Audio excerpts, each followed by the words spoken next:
ng mga fixed wing. Kaya nakakaingit po yung suporta na binigay nila sa Colombia. So sana po itong suporta na sa atin, maliit man lang, but beggars cannot be choosy, Mr. President. Napakalaking tulong na po nito para sa ating anti-drug campaign. Yun lang, Mr. President. Maraming salamat at magandang hapon sa ating lahat. Majority Leader. Thank you very much, Mr. President. Mr. President, Senator Christopher Bongo would also like to co-sponsor the measure. May we recognize him? Senator Christopher Lawrence Go is recognized. Mr. President, esteemed colleagues, I rise to co-sponsor the resolution concurring in the ratification of the Letter of Agreement on Narcotics Control and Law Enforcement between the Government of the Republic of the Philippines and the Government of the United States of America. Mr. President, this agreement reflects our continuing commitment to strengthen cooperation in the areas of drug prevention, enforcement, and capacity building. It is a recognition that the drug problem is not only a domestic issue, but a global challenge. Mr. President, we recall that during the administration of former President Rodrigo Roa Duterte, the government exerted relentless efforts to eradicate illegal drugs in the country. Naging puspusan po ang nakaraang administrasyon sa kampanya kontra illegal na droga, from intensified law enforcement operations to community-based rehabilitation programs. The former administration sought to protect our people from the menace of dangerous drugs while also providing pathways to recovery for those who had fallen victim to addiction. Mr. President, this cooperation with the United States will further enhance our capability to prevent the proliferation of illegal drugs, strengthen our institutions tasked with law enforcement, and support initiatives on public education and community development. By combining enforcement with prevention and rehabilitation, we are building a more comprehensive and humane response to the drug problem. Parati ko pong sinasabi bilang chairperson po ng Senate Committee on Sports at on Youth, iniinganyo ko po ang mga kabataan to get into sports, stay away from drugs, to keep us healthy and fit. In this light, Mr. President, I express my strong support for this resolution. Thank you, Mr. President, and congratulations also to the sponsor, Senator Amy Marcos. Thank you, Senator Bongo, Majority Leader. Thank you very much, Mr. President. Mr. President, I'd like to also put for the record, Senator Padilla and Senator Lauren Legarda would like to insert into the records the co-sponsorship speech for PSR 139. So inserted. Thank you. With that, I apologize. We have our colleague, our Deputy Majority Floor Leader, Senator Risa Hontiveros, would like to be recognized. Also manifest support. Our Deputy Majority Leader, Senator Risa Hontiveros, recognized. Salamat po, Mr. President. Manifestation lamang po ng pagsuporta at saka paglilinaw din dito sa pag-concur natin sa ratification of the Letter of Agreement on Narcotics Control and Law Enforcement between the Government of the Republic of the Philippines and the Government of the United States of America. Sinusuportahan ko po ito, Mr. President, at pinirmahan din. Dagdag na paglilinaw lamang po, itong Letter of Agreement na ating sinusuportahan bilang Senado ay patungkol po hindi sa problematic drug use, kundi patungkol po sa anti-drug trafficking. At ito po din ay may kinalaman sa tax exemption na ibinibigay kaugnay ng international narcotics and law enforcement.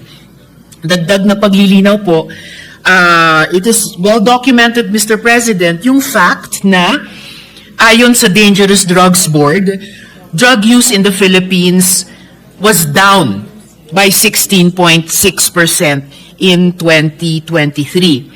Dagdag po at huli, Mr. President, sinabi rin ng Philippine National Police na nakapagkumpiska sila ng 43.3 billion pesos worth of illegal drugs in the first 3 years of the current administration, 3 times higher than the record of the previous administration over the same period. Ito po ay ayon kay PNP spokesperson, Police Brigadier General Jean Fajardo, na pinansin na nung unang kalahati nung nakaraang administrasyon kung kailan inilunsad nga yung war on drugs, mayroon pong 14.3 billion pesos worth of drugs na nakuha po ng PNP. One-third po sa 43.3 billion pesos na nakumpiska ng PNP nung unang 3 taon nitong kasalukuyang administrasyon. For the record, Mr. President, kasama po ng aking pagsuporta dito sa resolution na ito. Salamat po, Mr. President. Thank you, Senator Hontiveros, Majority Leader. Thank you, Mr. President. Mr. President, I have moved to suspend consideration of the measure. Is there objection? There being none, motion is approved. Then tomorrow, Mr. President, we plan to put this up for second reading, and by Wednesday, we can have it put for third reading, and of course, we'll ask all members, we need 2/3 vote, being that this is a treaty that has to be approved. So, Mr. President, just some housekeeping matters. Pursuant to Rule 10, Section 13 of the Rules of the Senate, I move to elect the following members of the Committee on Accounts. So move, Mr. President. On the part of the majority, we'd like to elect Senator Lauren Legarda, Senator Pia Cayetano, Senator Sherwin Gatchalian, Senator Lito Lapid, Senator Mark Villar, and Senator Erwin Tulfo. So move, Mr. President. Is there objection? There being none, motion is approved. Furthermore, Mr. President, upon the instruction of the chairperson, I manifest that we designate Senator Lauren Legarda as vice chairperson of the committee. In charge of the building. That is noted. Vice Chairman of the Committee on Accounts, Mr. President. May I ask for minute suspension? This measure was actually passed already on third reading. At the time, in the 19th Congress, there was no counterpart measure or there was no time. So I would like to read once again my sponsorship measure. Hopefully in this Congress, since we're just starting a 20th Congress, we'll finally pass it. In the Philippines, weaving is not just a craft. It is a living thread that binds our identity, tells our stories, and breathes life into our communities. Among the many weaving traditions that give color and dignity to our heritage, the weaving of Pina has been recognized as the mother of all Philippine textiles and the queen of Philippine hand-woven textiles. From the delicate extraction of fibers, from the inner leaves of the red Spanish pineapple, or Piña Bisaya, to the patient hands that spin, dye, and weave, Pina embodies the creativity and perseverance of our people. It is a tradition that took root in Aklan in 1570s, nurtured by generations, carried forward to this day. On December 6, 2023, UNESCO inscribed the craft and tradition of Aklan Pina handloom weaving in its representative list of the intangible cultural heritage of humanity. This is an affirmation to the world of what we as Filipinos have always known, that our heritage is not a static relic of the past, but a living tradition that continues to sustain, inspire, and empower. However, recognition is not enough. Our responsibility is to ensure that this weaving tradition, being both a cultural treasure and economic lifeline, will not only survive, but also flourish. Pina weaving is not simply about fine garments displayed in museums.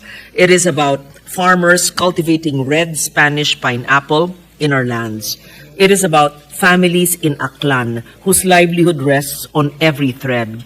It is about the continuity of indigenous knowledge that has endured colonization, modernity, and neglect. This is the spirit behind the Aklan Pina Conservation and Innovation Act. The measure proposes the establishment of the Aklan Pina Conservation and Innovation Center in Calibo, Aklan, an institution devoted to ensuring that this weaving tradition, inscribed by UNESCO in the representative list of the intangible cultural heritage of humanity, will not fade but thrive.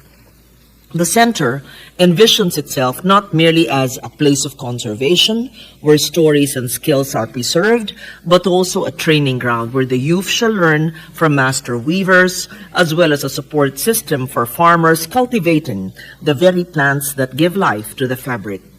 The center shall also serve as a hub of research and innovation, where science and design meet heritage, and a bridge to tourism and markets to uplift the community and its livelihood.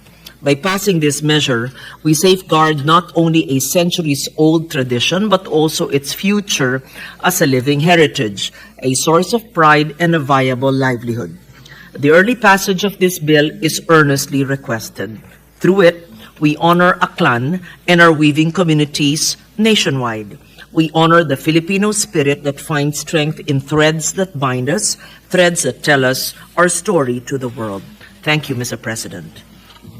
Thank you, Senator Legarda, Majority Leader. Thank you, Mr. President. Mr. President, Senators Pia Cayetano, Senator Joel Villanueva, and Senators Robin Hood Padilla would like to insert into the records the co-sponsorship speech for Senate Bill number 1425. The co-sponsorship speeches of the Senate are inserted to the records. Thank you. You recognize our distinguished Deputy Majority Floor Leader, Senator Risa Hontiveros. Senator Risa Hontiveros recognized.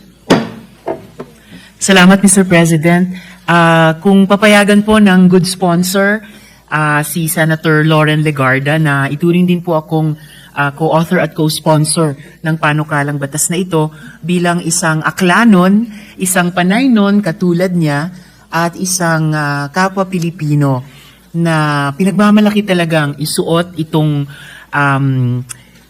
telang pinya, hindi lamang tuwing SONA, pero sa maraming Lunes din na nagsusuot Filipiniana po tayo dito sa Senado upang konserbahin at paunlarin ang industriyang ito. Mula dun sa unang-unang pagtatanim at paghahabi nito in a very delicate process because it's such a delicate fabric. Kwento nga po, Mr. President, sinasara talaga ang bahay kubo kung saan ito hinahabi para walang kahit ihip ng hangin na makapasok at makapunit sa hinahabing pinya habang hinahabi pa siya.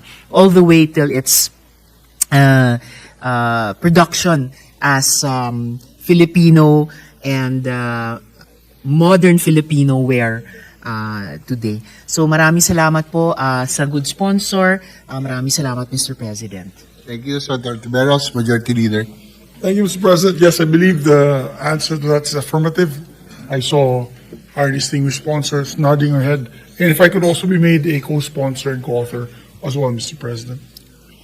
Yes, we'll take note of that. Thank you. Mr. President, move to suspend consideration of the measure. Sir, objection. There being none, motion is approved. Mr. President, with that, I move to adjourn session until 3 o'clock in the afternoon, Tuesday, September 30, 2025. I so move, Mr. President. Is there objection? There being none, the session is adjourned.